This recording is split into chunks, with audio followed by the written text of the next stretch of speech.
It started with Bertha. Where on earth were you, born Barack? Be exact, Donald snapped. Why? Is it 'cause I is black and that? Was Alabama said back, but in fact the next year he was verging near tears that a man was revered by feasting on fears. His rallies, I don't mean in the Tennessee sense, tended to be tense and offensive events. Incensed if attendants defended their views, Trump threatened vengeance against some abuse. Why yo mingling here, Trump all thin-skinned stews? I'm not averse to a skirmish, sugar and stew. Connecticut, get a bit better please. Let a reason debate replace hate and we'll get a piece of the pie together. I owe a debt never, claimed Trump. I'm wealthy myself, I self-fund, but under these companies he runs, he funds the fees. Trump defeats tax transactions with actuaries. Are we actually equal with this chap of the people? I'll ask a silly question and I'm guessing he speaks to all of us. Must be the just reply, but I can soar so high over the sky like an eagle for hours, but feel beneath his egotistical towers. It's mystical, how is he powerful? Sad, awful things could begin to happen if this belligerent bully can now be so in fashion.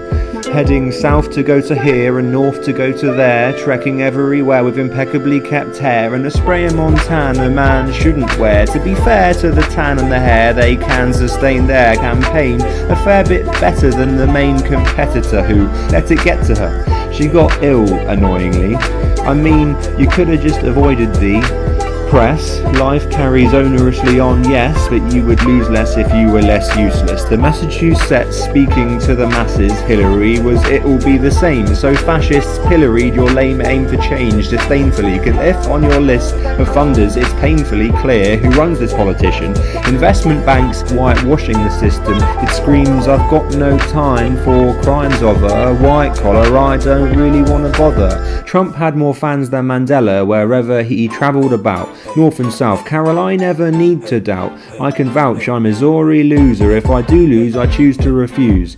Let's not ask for a nasty fate, but if he passed away, he'd be placed in a brass casket case. This crass bastard's missus appeases his complete lack of taste and his blatant sleaziness.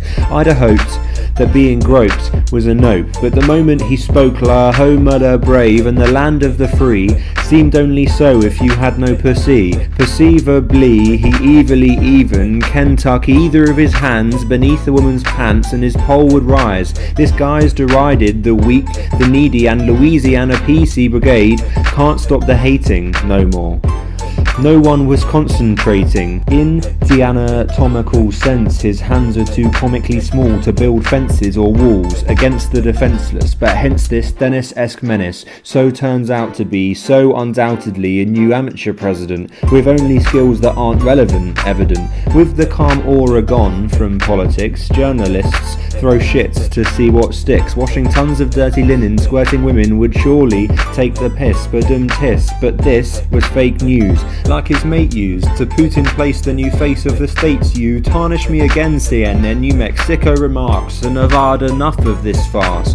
Watching the inauguration, New Jersey space and a place looking vacant compared to the days when Georgia Barack swore oaths. The Florida white map though, I suppose. We are verging near our darkest days, but markets like this Marxist phase. Capital swelled as Labour got poorer, but Labour could be ignored no more, for you can con the public, have them on to certain degrees, but they'll eventually Pennsylvania decrees, e.g. make America great again. That Maryland we lived in once when we finished wars, we start fights now. When we rode Ireland's crisis out, we took immigrants in that weren't ISIS. Niceness got us this far, but now it's far too divisive. This unprecedented presidency you demanded, you knew your candidate and you handed it to the Donald. He's won all the votes that he needs, so as he texts us on this ride, let's protest for peace.